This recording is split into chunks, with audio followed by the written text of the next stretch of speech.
बिस्मिल्लाहिर्रहमानिर्रहीम, अस्सलाम वालेकुम। मैं हूं फ़हीम अख्तर, एक नए व्लॉग के साथ हाजिर खिदमत हूं।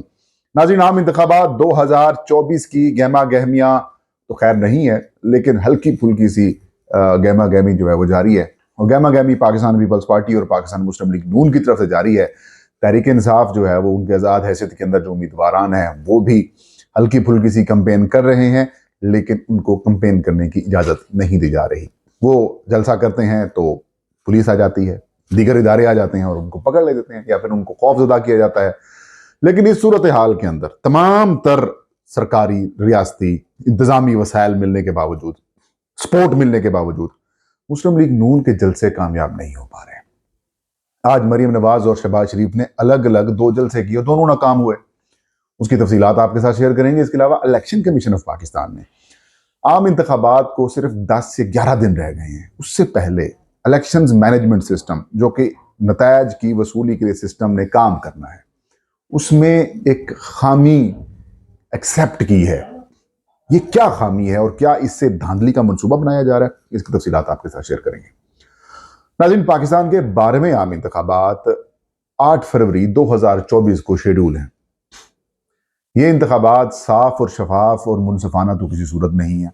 ये तो सच बात है, जो सच बात है वो करने से बंदे को घबराना नहीं चाहिए।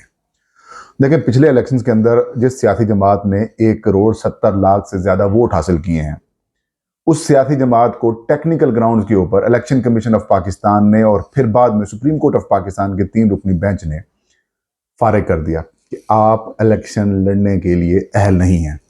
आपसे इंतखाबी निशान छीन लिया गया। और आज ताज़ा खबर और इतलात इलेक्शन कमीशन के जरिए से ये सामने आई है कि तहरीक इंसाफ अगर इंट्रा पार्टी इंतखाबात दोबारा भी करवा दे, यानी कि तीसरी बार भी इंट्रा पार्टी इंतखाबात करवा दे, तो भी इलेक्शन कमीशन इनको ना तो मखसूस नशिस्तें देगा और ना ही आज़ाद हैसियत के अंदर मुंतखब होने वाले अरकान हैं वो PTI के अंदर शमूलियत इख्तियार कर सकेंगे। अब सीधा सा फार्मूला ये है कि तहरीक इंसाफ पार्लियामेंट के अंदर बतौर सियासी पार्लिमानी जमात के तौर पर काउंट नहीं होगी। ये बड़ी खबर है। कुछ लोग एतराज ये करते हैं कि तहरीक इंसाफ ने इंटर पार्टी इंतखाबात कराने में नाकाम रही है और सुप्रीम कोर्ट ऑफ पाकिस्तान की जो मोअज़्ज़ज़ 3 रुकनी बेंच है उसने भी अपने फैसले के अंदर यही लिखा है। पहली बात तो यह है कि कुछ हकायक और जो फैक्ट्स हैं वो इलेक्शन कमीशन ऑफ पाकिस्तान ने छुपाए हैं। कुछ वकला की जानिब से भी गलत बयानी की गई और कुछ इलेक्शन कमीशन के जो वकला हजरात हैं उन्होंने भी सुप्रीम कोर्ट ऑफ पाकिस्तान के मुअज़्ज़ज़ बेंच के साथ गलत बयानी की। देखें, 8 जून 2022 खैबर पख्तूनख्वा के हाउस में तहरीक इंसाफ ने पहली दफा इंट्रा पार्टी इंतखाबात करवाए थे। गो कि मैं इंट्रा पार्टी इंतखाबात बर वक्त ना कराने के ऊपर मैं जिम्मेदार इमरान खान और तहरीक इंसाफ के उन लोगों को समझता हूँ जिन लोगों ने खान साहब को वो चीज़ें नहीं बताई, जिनमें सैफुल्लाह नियाजी साहब शामिल हो गए, जिनके अंदर आमिर कियानी साहब शामिल हो गए। इसके अलावा और बड़े जो लोग थे, असद उमर समेत तमाम लोग जिनको पता था कि भाई जून 2021 में तहरीक इंसाफ के इंट्रा पार्टी इलेक्शंस ड्यू है। जब ड्यू थे तो आप हुकूमत में तो आप इंट्रा पार्टी इंतखाबात करवा लेते, आप पार्टी सेक्रेटेरिएट में इंतजाम करवाते और वहां पर इंटर पार्टी इलेक्शन करवा लेते, तो आज तहरीक इंसाफ को इस नौबत की सूरत हाल का सामना ना करना पड़ता। लेकिन खान साहब को बताया नहीं गया, या फिर जब खान साहब को बताया गया तब उन्होंने कोविड का बहाना कर लिया PTI ने, और फिर PTI ने वो खमियाजा भुगता जो अब उनको इंतखाबी निशान और अगली पार्लिमानी सिस्टम से भी आउट की तरफ जाया जा रहा है। लेकिन ये इल्जाम लगाना कि PTI ने इंटर पार्टी इंतखाबात कराया ही नहीं है, ये गलत है। PTI ने 2 दफा इंटर पार्टी इंतखाबात कराए हैं। एक इंटर पार्टी इंतखाबात 8 जून 2022 को, उसके ऊपर इलेक्शन कमीशन ने एतराज कर दिया, और दूसरे इंटर पार्टी इलेक्शंस PTI ने कराए हैं दिसंबर 2023 में। उनको भी इलेक्शन कमीशन ऑफ पाकिस्तान ने एक्सेप्ट नहीं किया। जाहिर मकसद था बल्ला नहीं होगा, और वैसे भी किसी जबरदस्त किसी बंदे ने कहा था कि बल्ला होगा तो इलेक्शन नहीं होगा, और अगर बल्ला नहीं होगा तो इलेक्शन हो जाएगा, और वही बात सच साबित हो रही है। खैर, अब बल्ला छिन गया, लेकिन खौफ का आलम इतना है कि अवाम ने भी कहा कि आपने हमसे तहरीक इंसाफ का इंतखाबी निशान छीन लिया है, हमसे ऑप्शन छीना है, तो फिर हम आपको भी सपोर्ट नहीं करते। यही सूरत हाल आज 2 जलसे हुए हैं मुस्लिम लीग नून के। एक जलसा हुआ है जी पिंडी में।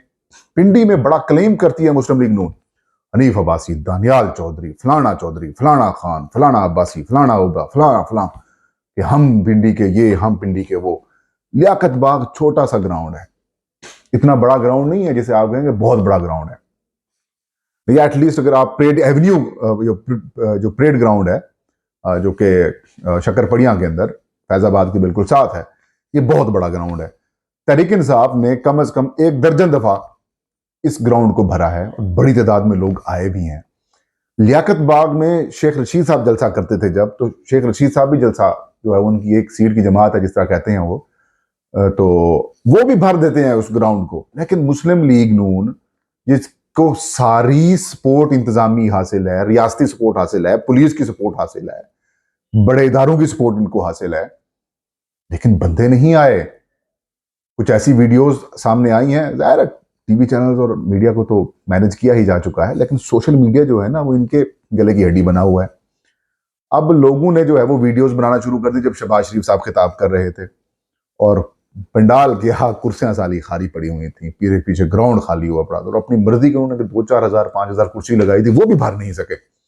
और यहाँ पर अरबों खरबों रुपए जो हैं वो कहते हैं जी हमने कंपेन कर रहे हैं, हम ये कर रहे हैं, हनीफ अब्बासी, दानियाल चौधरी, सजाद खान, पिंडी से ले लें, मरी से ले लें, आगे पीछे, मतलब इन्होंने जो कोशिश की पूरी नहीं कर सकी।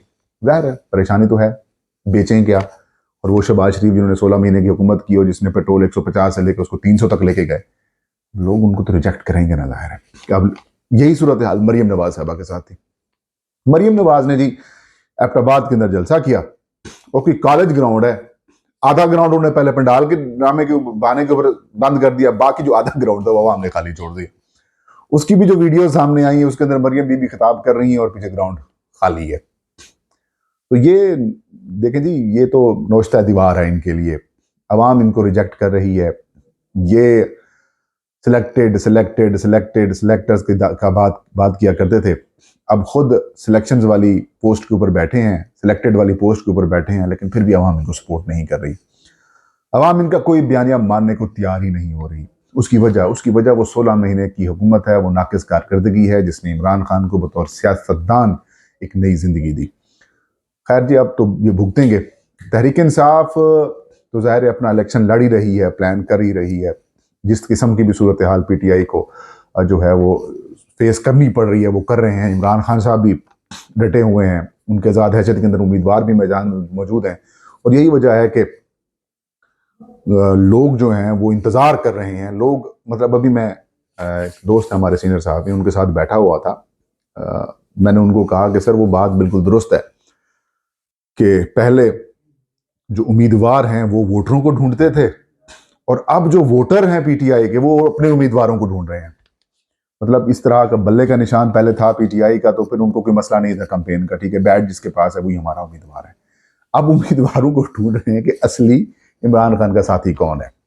अब हालात काफ़ी ज़्यादा इनके लिए परेशान कौन है। अगले आने वाले दिनों के अंदर इनके मजीद झाके उतरेंगे, ये मजीद परेशानी जो है वो इनको सामना करना पड़ेगा। और आज पिंडी ने और एबटाबाद ने जिस तरीके से इनको रिजेक्ट किया है, मेरे ख्याल में अब इनकी परेशानी मजीद बढ़ेगी और इंतखाबात से भागने का सोचने के ऊपर फिर संजीदगी के साथ गौर किया जाएगा। दूसरी अहम डेवलपमेंट और बड़ी खबर वो ये है कि आम इंतखाबात को सिर्फ 11 दिन रह गए हैं।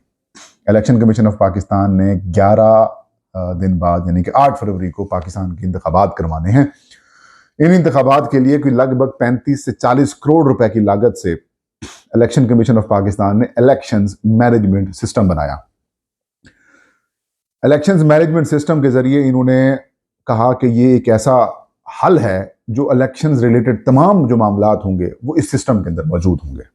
मिसाल के तौर पर पब्लिक नोटिस यहाँ से होगा, उम्मीदवारों के जो पहली इब्तदाई फहरिस्त है वो यहाँ से जारी होगी, उम्मीदवारों की जो रिवाइज लिस्ट है वो यहाँ से जारी होगी, उनके जो फॉर्म 33 हैं वो यहाँ से जारी होंगे, उनको इंतखाबी निशानात के अलाटमेंट का मामला वो भी यहाँ से जारी होगा, फिर उनके एसेट्स की डिटेल, उनकी नेशनैलिटी, उनके ऊपर केसेस, उनकी बाकी जो मतलब तमाम जो रिलेटेड मामला होंगे वो इसका हिस्सा होंगे। और फिर फॉर्म 45 जो कि प्रिजाइडिंग ऑफिसर जारी करेंगे काउंटिंग करने के बाद आरओ के पास, और आरओ जो फॉर्म 47 क्रिएट करेगा उस हल्के का नतीजा, और फिर वो इलेक्शन कमीशन को जब भिजवाएगा वो भी सारा इसी सिस्टम के तहत होगा।